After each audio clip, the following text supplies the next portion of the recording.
Now let's talk about the latest security challenge in India's neighborhood, Afghanistan with the resurgent Taliban. Powering them is the drug trade, a trade that they're carrying out via India. Let me start from the beginning. From 1996 to 2001, the Taliban ran the drug scene in Afghanistan. Think of it as narcos, but on steroids. Their golden goose was the poppy plant. They extracted heroin from it and shipped it all over the world. America tried to strangle this trade with another war on drugs. But much like their military operation, this war too was half-baked. The Taliban continued exporting heroin, this time behind the shadows. Cut to 2021, the Americans have left, and the Taliban don't need the shadows anymore. The Taliban is reviving the old drug routes, and many of them go through India. Let me explain how this works. In the last couple of weeks, Indian officials have nabbed multiple drug mules at airports. They were all carrying high-quality heroin. And this is a trademark of the Taliban, laughable but true, a terror group that does not compromise on contraband quality. What are the officials saying? These mules were possibly headed for the West, to the US and Europe, also Australia. Drug traders always take long, confusing routes. They do so to throw governments off their scent. The Taliban is doing the same. Their first stop is Pakistan's southwest coast. From here, small boats take the consignment to Mozambique. These are tiny vessels, impossible to detect with satellite imagery. From Mozambique, it is taken by road to Johannesburg. That's half the journey completed. From South Africa, the heroin heads to India, in most cases with a stopover at Doha. India is the final stop before dumping these drugs in the West. The Taliban's job is to supply the heroin. Once it leaves the Pakistani coast, the African cartels take over. How many of these drug mules have been caught? Well, we don't have a number so far, but officials have given details of a few cases. Like on July 19th, just 3 days back, a Zambian national was arrested at the Hyderabad airport in India. More than 3 kilograms of heroin was seized from this person. That's worth around $2 million US. Here's another case. This one is from the 22nd of June. The same airport, a Tanzanian male was nabbed with 3 kilograms of heroin. Guess where he was flying from? Johannesburg via Doha. Now, most of these consignments are well concealed. The heroin is mixed with talc and lactose, so normal scanners cannot pick them up easily. Then how are these mules being identified? Mostly through profiling.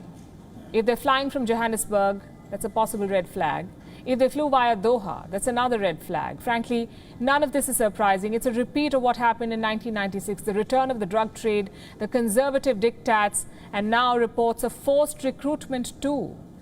These reports are coming from the Balkh province in northern Afghanistan. The government says it is under their control. But there are pockets of Taliban influence. The province is under the control of the government, but the Taliban has pockets of influence. And inside these pockets, it is a rogue regime, forced recruitment, illegal tax collection, and punishment without trial. The Taliban is already showing winners' arrogance.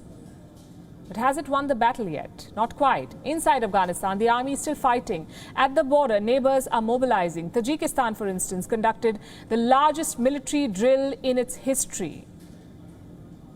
100,000 active soldiers, plus 130,000 reserve fighters. There were tanks, helicopters, artillery guns. The president of Tajikistan had one piece of advice for his countrymen: be vigilant, he said.